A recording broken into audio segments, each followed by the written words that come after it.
Bienvenue sur le podcast Virtuality, notre mission, vous informer sur l'actualité de la XR, c'est-à-dire de la réalité virtuelle, de la réalité augmentée, de la réalité mixte, des hologrammes et de toute autre forme de technologie immersive.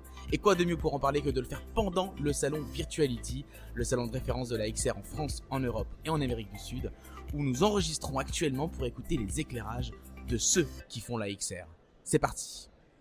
Et à mon micro, j'accueille Guillaume Claire. Bonjour Guillaume. Bonjour David. Alors tu es fondateur de Reverto. Tout à fait. Et j'avais envie de te rencontrer, j'avais envie de te faire participer à cette émission parce que vous traitez avec Reverto d'un sujet d'actualité, les risques psychosociaux, le sexisme ordinaire, le harcèlement sexuel. Est-ce que tu peux nous expliquer un petit peu l'histoire de Reverto et pourquoi avoir choisi de traiter ces sujets-là par la technologie XR ?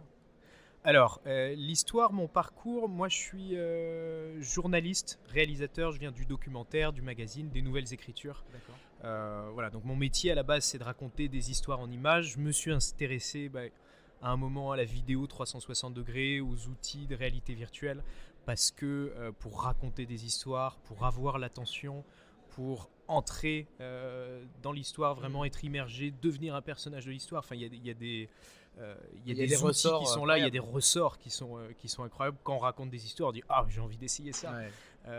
Donc j'ai commencé à m'y intéresser en étant visiteur il y a un an et demi du salon Virtuality. Tu étais en auditeur libre l'année dernière et là tu exposes avec ton stand au salon Virtuality de la 3e édition. Exactement, et donc à peu près au même moment, il y a un monsieur Weinstein qui est arrivé dans l'actu. On voit à peu près, ouais. Tu vois, voilà, qui a produit, si je dis pas de bêtises, Pulp Fiction, Seigneur des Anneaux, plein de films qu'on adore, et qui est surtout connu pour avoir libéré la parole des femmes parce qu'il a 93 plaintes pour harcèlement, violence, viol. Voilà, il incarne quelque chose qui est assez malsain en tout cas. Oui.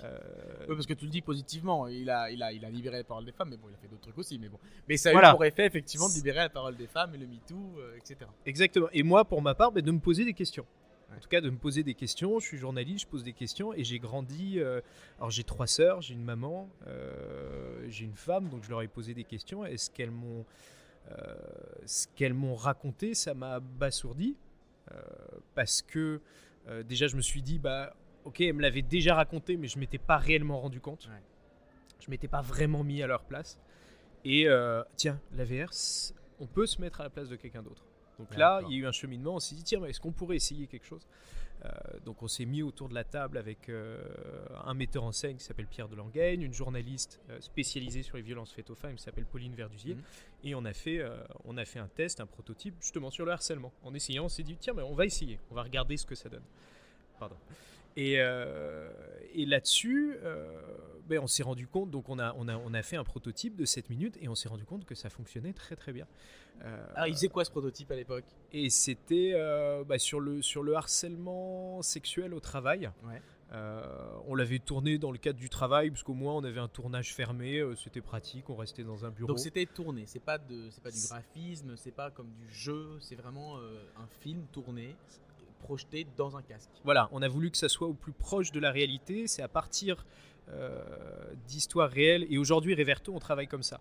C'est à partir, on part de témoignages réels, on travaille avec des experts du sujet, on va chercher des vraies histoires, et à partir de là on va puiser, on va faire une liste de courses de ce qui est important de connaître. Voilà, le harcèlement par exemple c'est sur des mécanismes de domination, donc il faut faire comprendre ça, quel genre de situation on va mettre spécifiquement, et donc on fait une liste de courses, on va puiser dans les vrais témoignages, et à partir de là on va construire une histoire, un scénario avec un réalisateur, un metteur en scène, et le scénario va être alors aujourd'hui relu par des psychologues du travail. Il y a un vrai travail amont assez fin pour vraiment s'assurer qu'on adresse les bonnes problématiques, quoi. Voilà, il faut être le plus précis possible, et puis il faut être crédible.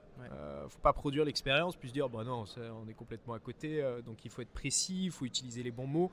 Donc on part du réel, on va se confronter à des situations qu'ont vécues d'autres personnes, parce que sinon on va mettre le casque et puis on va dire non mais ça c'est pas possible, ça n'arrive pas. On dit si, c'est une situation qui est arrivée à telle personne.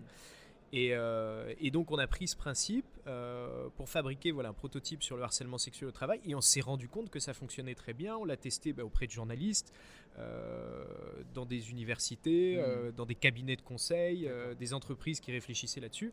Tout le monde nous a dit mais on a besoin de cet outil-là sur des sujets comme ça, sur le sexisme, sur le harcèlement, sur des sujets humains compliqués, où si j'arrive avec un PowerPoint et je t'explique ce que c'est, c'est compliqué à comprendre. Et nous, finalement, l'idée, c'est de dire, plutôt que d'expliquer, on te propose de le vivre. C'est ça. Et la réalité virtuelle, alors avec l'outil vidéo 360, permet de le faire, permet de mettre en situation pour mieux identifier ces situations, qu'on soit auteur, la cible, ou témoin, souvent témoin. Et une fois qu'on sait identifier ces situations, pouvoir les prévenir.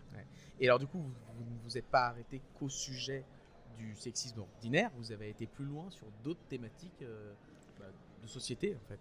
Alors nous, on a aujourd'hui Reverto, on a 1 an d'existence. Ça fait 6 mois qu'on commercialise une solution sur le sexisme ordinaire en entreprise. Donc on a repris le même principe. Donc durant 7 minutes, on se met à la place d'une cible d'agissement sexiste. Ensuite, on a un module de 7 minutes où on revient sur chaque moment clé de l'expérience et on dit là c'était des interpellations familières, là c'est du sexisme de compétences, là on est sur de la discrimination liée au sexe, que dit la loi, comment désamorcer ce genre de situation. Donc en un quart d'heure, on a une solution de prévention et sensibilisation au sexisme qu'on peut déployer au sein de l'entreprise, qu'on est en train de déployer en ce moment. Là, on est financé par le Fonds pour le civisme. C'était ma question. En ligne de Facebook pour le harcèlement à l'école et cyberharcèlement. Donc là, ça a été tourné en octobre à Lyon avec 10 comédiens, une vingtaine de figurants, 3 jours de tournage entre un lycée et d'autres endroits. Donc vous allez sur d'autres sujets, effectivement. Donc on va sur d'autres sujets. À chaque fois, on va chercher des experts du sujet. Donc sur le harcèlement à l'école, cyberharcèlement, on est avec France, qui est une association qui gère le numéro national Nate Écoute, où ils ont des pédopsychologues, des animateurs très experts sur le sujet, spécialisés là-dessus. Et ils vont dans les écoles pour sensibiliser 100 000 gamins chaque année. Donc c'est de leur donner des outils pour pouvoir faire leur sensibilisation. Et alors du coup, notre modèle économique, c'est ça, c'est de vendre des licences à des entreprises. Est-ce que c'est ça ? Ouais. Ok. Donc vous achetez une licence et on peut utiliser le jeu, l'immersion, l'expérience, X fois en fonction du nombre de licences qu'on achète. Voilà. Exactement. Après, on s'adapte aux besoins. Donc, c'est-à-dire qu'on a des entreprises ou des acteurs qui vont nous dire moi, j'ai une semaine où je veux sensibiliser un maximum de personnes et j'ai besoin que tout soit clé en main. Donc, on va arriver avec des valises de casque, avec des animateurs techniques, avec des experts, des psys. Hop, on offre tout clé en main. Et on a des entreprises qui nous disent moi, sur l'année, j'ai envie d'acquérir des casques et de sensibiliser mes collaborateurs en interne. On a des référents pour le faire. Donc on leur met à disposition le contenu, on leur montre comment ça marche et une fois qu'ils sont accompagnés et qu'ils sont autonomes, c'est parti. Et que vous disent les psychiatres de l'intérêt de faire ce type de technologie par rapport à des choses qu'on pourrait lire, à des choses qu'on pourrait se raconter, ça active quelque chose dans la tête de différent, dans une zone du cerveau quelconque, je sais pas. Alors, nous, on n'est pas chercheurs. Il y a eu pas mal d'études là-dessus qui ont été faites, notamment par le Virtual Human Interaction Lab à Stanford et par tout plein d'autres chercheurs qui ont montré que faire l'expérience, on retenait beaucoup plus que quand on était en lecture ou en visio. Parce que là, on vit. Et puis ça touche à l'émotion aussi, on vit une émotion quelque part. Exactement. J'imagine. Donc les ressorts sont très forts. Nous, ce qu'on se rend compte dans la pratique, c'est que les gens le vivent, le retiennent, qu'il y a une vraie différence entre expliquer, montrer et faire vivre. Et une fois qu'ils l'ont vécu, ils disent « Ah oui, ça je l'ai eu ».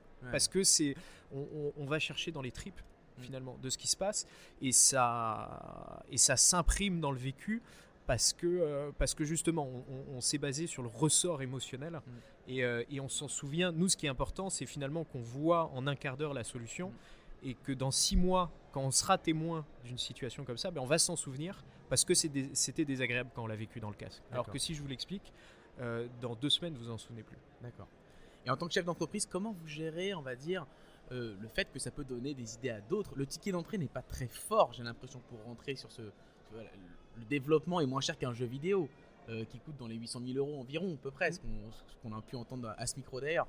Comment vous gérez, vous, ce risque d'avoir d'autres personnes à qui vous pourriez donner l'idée de faire ce type de production? En podcast sur Virtuality Peut-être, par exemple. C'est sûr que maintenant qu'on est sur la place publique, entre guillemets, voilà, ça peut donner des idées à d'autres. Moi, j'ai envie de dire d'un certain côté, tant mieux, parce qu'il y a tellement de choses à faire avec cet outil. En tout cas, moi, ce que je suis sûr, c'est que pour que la réalité virtuelle rentre dans les entreprises en formation, il faut avancer ensemble. C'est-à-dire que nous, quand on arrive, ils vont pas acheter des casques pour le sexisme. Ils vont acheter des casques, et ils achètent des casques aujourd'hui, parce qu'on leur dit, regardez, vous pouvez mettre des choses sur le sexisme, vous pouvez mettre des choses sur la détection du burn-out, sur la prise de parole, sur les gestes et postures, sur la sécurité incendie. Il y a tellement de sujets à faire. Donc, nous, notre idée, c'est plutôt d'aller voir les copains et de dire, venez, on avance ensemble. On essaye d'y aller ensemble. Alors, c'est vrai que nous, on est vraiment sur un marché de niche et on est hyper spécifique. Mais oui. Et on s'est spécialisé. Mais vous êtes les seuls sur ce marché de niche, du coup. Aujourd'hui, tout à fait. Après, on a investi dedans, on a pris des risques. C'est-à-dire que nous, quand on est arrivé, on a dit, on va faire du harcèlement sexuel en réalité virtuelle. Tout le monde on me regardait comme un fou, quoi. Et je comprends. Je comprends. Mais c'est vrai qu'on a besoin de cet outil-là. Il y a tellement de sujets à faire de toute façon. Pour que la réalité virtuelle avance, il faut qu'il y ait du contenu de qualité. Donc si on est tout seul dans notre coin à faire du contenu, ça va pas le faire. C'est sympa là, ça rentre dans les entreprises, mais il faut que ça se déploie, il faut que ça se démocratise, il faut que ça s'utilise, et il faut qu'il y ait un paquet de contenu de qualité. Donc moi en tout cas, j'ai le sentiment aujourd'hui qu'on avance en équipe. Je trouve ça agréable de travailler dans la réalité virtuelle, justement, parce qu'on ne se marche pas trop sur les pieds. On est plus à se dire, viens, on s'entraide, on s'apporte des affaires, on s'entraide mutuellement. Et on a tellement de défis pour s'installer. Ensuite, je pense qu'il y aura de la place pour tout le monde. Des synergies. À quand le rendez-vous avec Marlène Schiappa? Pourquoi pas? En tout cas, on est passé sur sa lettre d'information et ce qui nous a ouvert 2-3 portes. Voilà, maintenant on fait des petits clins d'œil vers le ministère de l'Éducation là, maintenant qu'on est sur le harcèlement à l'école. Bon, de toute façon, voilà, petit à petit, les gens savent qu'on est là, qu'on travaille sur ces sujets. Et écoutez, si on peut y contribuer modestement avec ce podcast, on le fait avec plaisir. Merci beaucoup, en tout cas, Guillaume, pour votre intervention. Merci, je rappelle que vous êtes fondateur de Reverto et on vous sent vraiment investi d'une belle mission. Donc, belle continuation à vous. Top, merci beaucoup. Au revoir. Merci beaucoup pour votre écoute. N'hésitez pas à découvrir tous nos entretiens sur toutes les bonnes plateformes de podcast. À très vite sur le podcast Virtuality, le podcast qui démontre que la XR is in the air.